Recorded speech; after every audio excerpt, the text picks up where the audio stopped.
ये कहानी है मियो नाम की औरत की जो 9 महीने की प्रेग्नेंट है। मियो और उसका पति दोनों अपनी जान बचाने के लिए अपने देश से दूर जाना चाहते हैं क्योंकि उनके देश में प्रेग्नेंट औरतें और बच्चों की जान खतरे में है। दोनों छुपके से एक ट्रक में बैठकर भाग रहे होते हैं, पर आगे जाकर मियो का हस्बैंड उससे अलग हो जाता है। आगे ऐसी सिचुएशन आती है कि वो अकेली एक कंटेनर में फंस जाती है और उसका कंटेनर समंदर के बीचों बीच गिर जाता है, जहां उसके अलावा उसकी आवाज सुनने के लिए दूर दूर तक कोई नहीं है। अब आगे उसकी और उसके हस्बैंड की मुलाकात हो पाएगी क्या? अकेली प्रेग्नेंट मियो एक बंद कंटेनर में कैसे सरवाइव करती है, कैसे खुद की और उसके होने वाले बच्चे की जान बचाती है और आगे जाकर उसे किन किन मुसीबतों का सामना करना पड़ता है, चलिए जानते हैं। Bollywood cafe screen the presenting nowhere.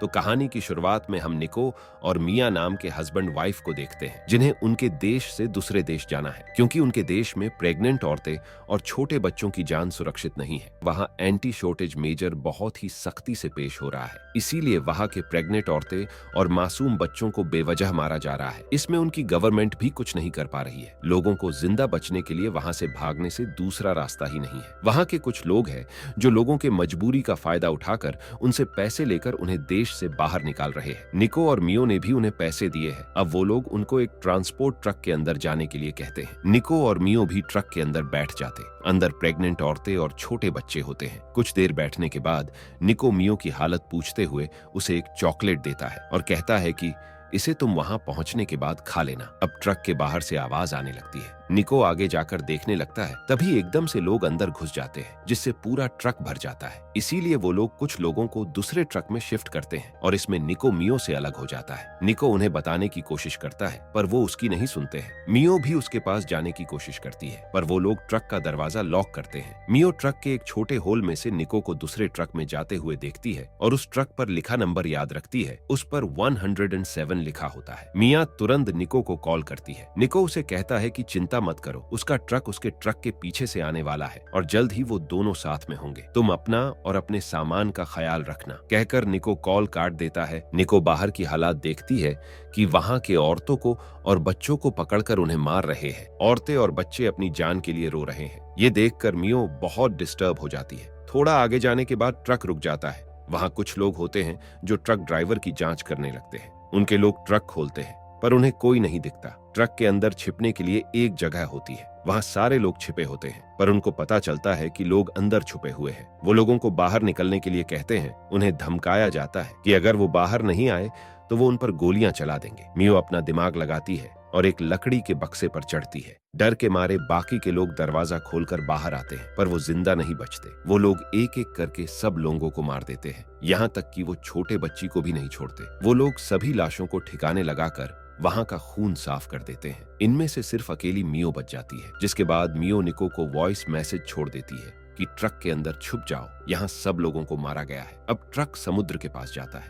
जहाँ कंटेनर्स शिप में शिफ्ट हो रहे होते हैं। मियो जिस कंटेनर में होती है, उस कंटेनर को भी शिप के अंदर ट्रांसफर किया जाता है। ये देखने के बाद मियो उसकी लोकेशन बताने के लिए फिर से निको को कॉल करती है, पर वो नहीं लेता, इसीलिए वो मैसेज छोड़ती है। अब शिप आगे बढ़ने लगता है। मियो को अंदर एक बैग मिलती है जिसके अंदर कुछ जरूरी सामान होता है। उसे वो अपने पास रख लेती है और वहीं पर सो जाती है। रात होने के बाद मौसम एकदम से बिगड़ जाता है। जोर जोर से हवा चलने लगती है, बारिश आने लगती है। तेज हवाओं के कारण समुद्र के लहरें बढ़ हो जाते हैं और शिप का बैलेंस बिगड़ जाता है। शिप तेजी से हिलने लगता है, उसमें रखे कंटेनर्स भी हिलने लगते हैं और इसी में ही कुछ कंटेनर समंदर में गिर जाते हैं। वो भी कंटेनर गिर जाता है जिसमें मियो होती है। कंटेनर को टकराने की वजह से मियो बेहोश हो जाती है। जब उसे होश आता है तो वो देखती है कि कंटेनर के अंदर पानी भरा हुआ है। उसे लहरों की आवाज आने लगती है। वो होल में से चारों तरफ देखती है तो उसे सभी तरफ पानी ही पानी दिखाई देता है, जिससे वो समझ जाती है कि वो समुद्र के बीचों बीच फंस गई है। मियो निको से बात करने के लिए फोन लेती है, पर उसका फोन स्क्रीन टूट जाने से वर्क नहीं करता। जो बैग में फोन मिला था उसे लेकर मियो निको को कॉल लगाने की कोशिश करती है, पर वो फोन पिन से लॉक था और उसे अब एहसास होता है कि उसके बच्चे की पेट में मूवमेंट नहीं हो रही है। अब मियो वहां के कंटेनर खोल के देखने लगती है। उसे कुछ सामान मिल जाता है। उसमें कुछ जरूरी सामान होता है जो दूसरे देश में ट्रांसफर होने वाला है। वहां उसे एक टेप मिलता है जिसकी मदद से वो कंटेनर्स के सभी होल बंद करती है जहां से पानी अंदर आ रहा होता है। तभी उसे लोगों के चिल्लाने की आवाज आती है। वो बाहर देखती है तो उसे डूबता हुआ एक कंटेनर दिखता है जिस पर 107 लिखा होता है। इसका मतलब उसका हस्बैंड जिस कंटेनर में है वो भी गिर गया है। मियो निको को आवाज देने लगती है, वो उसे कॉल करने लगती है, पर तब तक वो कंटेनर डूब जाता है। मियो बहुत रोने लगती है। वो कंटिन्यू उसे कॉल करती है पर वो नहीं उठाता, जिससे वो परेशान होकर खुद को खत्म करने का फैसला करती है, क्योंकि वो मान लेती है कि अब उसका हस्बैंड नहीं बचा होगा और अब उसके बच्चे की मूवमेंट भी नहीं हो रही है, तो वो जिंदा बचकर क्या करेगी। वो अपना हाथ काटने ही वाली होती है। उतने में ही उसे बच्चे की मूवमेंट महसूस होती है, जिससे उसकी जीने की उम्मीद फिर से जाग जाती है। कंटेनर में पानी धीरे धीरे बढ़ रहा होता है। मियो ऊपर लटकाया हुआ बक्सा खोल देती है। उसमें उसे बहुत सारे प्लास्टिक के डब्बे मिलते हैं। उसी डब्बे के ढक्कनों का रबर निकालकर होल्स में लगाती है, जिससे पानी भरना थोड़ा बंद होता है। वो एक पाइप लेके कंटेनर में से पानी बाहर निकालने लगती है। अब उसका फोन रिंग होता है। कॉल पर निको होता है। दरअसल वो उस कंटेनर में नहीं होता, वो उसमें से बाहर निकला था।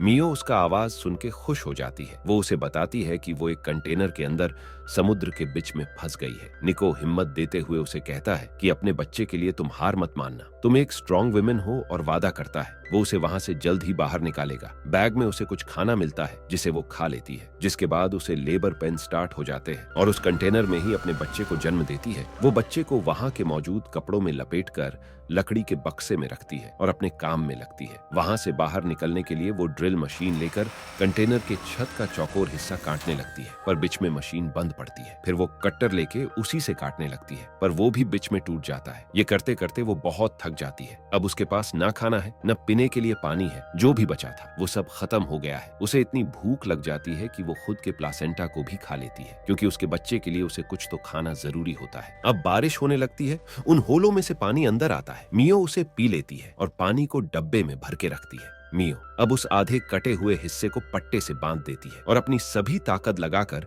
उसे जोर से खींच लेती है। वो बहुत खुश होती है और अपने बच्चे को उस दरवाजे से कंटेनर के ऊपर खुली जगह लाती है और उसे बाहर की दुनिया दिखाती है। और हम देखते हैं कि नोवेयर लिखे हुए कंटेनर के ऊपर अकेली एक माँ और बच्चा समुद्र के बीचों बीच खड़े हैं। अब मियो बच्चे का डायपर चेंज करती है और वो खराब डायपर पानी में फेंक देती है। जब वो पानी में गिर जाता है तब वहां बहुत सारे मछलियां आ जाते हैं। उसे देखकर मियो उन्हें पकड़ने की कोशिश करने लगती है, पर उसकी कोशिश कामयाब नहीं होती। कुछ न खाने से वो कमजोर हो जाती है और वही लेट जाती है। तभी उसे ऊपर से प्लेन जाते हुए दिखता है। वो कंटेनर में आती है। वहां बक्से में टीवी होती है। उसे तोड़कर शीशे का टुकड़ा लेके प्लेन को रोशनी दिखाने तेजी से ऊपर जाने लगती है और उसी में ही उसका पैर कंटेनर के नुकीले हिस्से पर अटकता है और उसका पैर कट हो जाता है। बहुत सारा खून बहने लगता है। वैसे ही उठकर मियो प्लेन को मदद के लिए आवाज देने लगती है, पर वो मियो की आवाज सुन नहीं पाते। मियो का पैर खून से भर जाता है। मियो कंटेनर के अंदर आकर टीवी के अंदर से वायर निकालकर उससे अपने जख्म पर टाके लगाती है और उसे कपड़े से बांध लेती है। चोट लगने पर भी मियो हार नहीं मानती। वो वायर की मदद से मछली पकड़ने के लिए एक नेट बना लेती है और उसके अंदर बेबी का डायपर रखती है, जिससे एक मछली उसके जाल में फंस जाता है। मियो उस मछली को कच्चा ही खाने लगती है और ऐसे ही और मछलियों को पकड़कर रखने लगती है। कंटेनर में पानी भरता जाता है और मियो उसे निकालती जाती है। मियो वहां से बाहर निकलने के लिए दिमाग लगाकर जितनी हो सके उतनी कोशिशें करने लगती है। वो कागज के टुकड़ों पर कुछ लिखती है और उन्हें बहुत सारे डब्बे में बंद करके समुद्र की चारी ओर फेंक देती है, ताकि डब्बे जब तैरते किनारे पर पहुंच जाए तो लोग उसमें लिखा कागज पढ़ेंगे तो उससे उन्हें कुछ मदद मिल सके। अब मियो रेस्ट कर रही होती है, तब अपने फैमिली के फोटोग्राफ देख रही होती है। तब हमें उसके एक बेटी के बारे में पता चलता है। मिया और निको की उमा नाम की एक बेटी थी। मियो और उमा रूल की वजह से घर के अंदर ही थे, क्योंकि तब अगर कोई औरत या बच्चा बाहर दिख जाए तो उन्हें पकड़ कर ले जाते थे। उमा घर में रहकर तंग आ चुकी थी और वो बाहर जाने के लिए मियो से जिद करने लगी थी। जब मियो उसे 5 मिनट के लिए बाहर लेके गई तब वो उमा को पकड़ कर लेके गए। पता भी नहीं है कि उमा जिंदा है या नहीं, और इसके लिए मियो खुद को जिम्मेदार मानती है। सर्दी लगने की वजह से बेबी रोने लगता है। मियो वहां के शराब से आग जलाती है और बच्चे के पास रख के उसे सुलाती है। थोड़ी देर बाद देखती है कि कंटेनर में पानी की लेवल ज्यादा बढ़ गई है। मियो अपने बच्चे को लेके कंटेनर के ऊपर आती है। तभी उसे निको का कॉल आता है। निको उसे कहता है कि वो उसे लाने नहीं आ सकता। मियो को खुद से खुद आना होगा, क्योंकि उसे उन लोगों ने पकड़ लिया है और उसे गोली लगी है। उसकी हालत बहुत खराब हो चुकी है। मियो उसे बताती है उसकी डिलीवरी हो गई है और उसे बेटी हुई है। निको अपने बच्ची के साथ बातें कर लेता है। मियो निको को बहुत मिस कर रही होती है। मियो निको से ज्यादा बातें नहीं कर पाती, उसके फोन की बैटरी डाउन हो जाती है। मियो के ऐसे ही दिन पर दिन गुजर जाते हैं। पानी लिमिट से ज्यादा भरने लगता है, इसीलिए वो कंटेनर के ऊपर जाती है और अपने बच्चे के सेफ्टी के लिए डब्बों और लकड़ी की मदद से नाव बनाकर उसे उसमें रख देती है। कंटेनर में और ज्यादा पानी भरने लगता है। उमियो देखती है कि उसके बेटी का फोटो पानी के ऊपर तैर रहा है और निको ने दिया चॉकलेट भी ऊपर तैर रहा है। वो उसे लेने के लिए जाती है। पानी और तेजी से भरने लगता है और कंटेनर धीरे धीरे डूबने लगता है। मियो बाहर निकलने लगती है, तभी उसका पैर पट्टों में अटक जाता है। कंटेनर पूरा डूब जाता है और बच्चा ऊपर तैरने लगता है। मियो पानी के अंदर जाके अपने पैर छुड़ा लेती है। वो तैरते ऊपर आ जाती है और कंटेनर नीचे डूब जाता है। मियो अपने बच्चे को ढूंढने लगती है, पर उसे कहीं नहीं दिखता। वो देखती है कि पानी में बड़ा और खतरनाक शार्क फिश है। उसे बच्चे के रोने की आवाज आती है।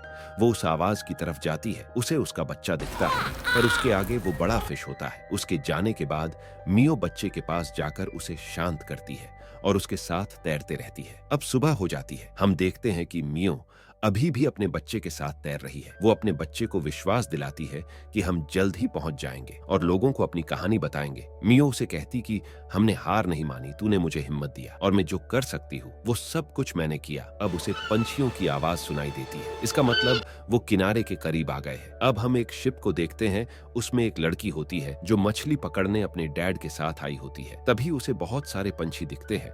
वो वहां जाकर देखते हैं तो उन्हें मियो का बच्चा मिलता है, पर मियो कहीं नजर नहीं आती। उस नाव को एक डोरी बंधी होती है। वो लड़की उसे खींचती है। मियो दिखती है। उमियो ने अपना हाथ अपने बच्चे के साथ बंधा होता है। मियो होश में नहीं होती। वो लड़की मियो को सांसें देकर जगाने की कोशिश करती है, जिससे मियो होश में आती है। उठते ही मियो अपने बच्चे को लेती है और उसे बहुत प्यार करती है। लड़की का डैड अस्पताल को कॉल करके एम्बुलेंस बुलाता है और शिप वापस किनारे पर जाने लगता है और उसे एहसास होता है कि वो और उसका बच्चा अब खतरे से बाहर है। उसे सुकून मिलता है कि उसने हार नहीं मानी और अब दोनों सही सलामत है। जिस कंटेनर में मियो फंस गई थी उस पर नोवेयर लिखा हुआ था, इसीलिए वही नाम इस मूवी को दिया गया है और यही ये मूवी खत्म होती है।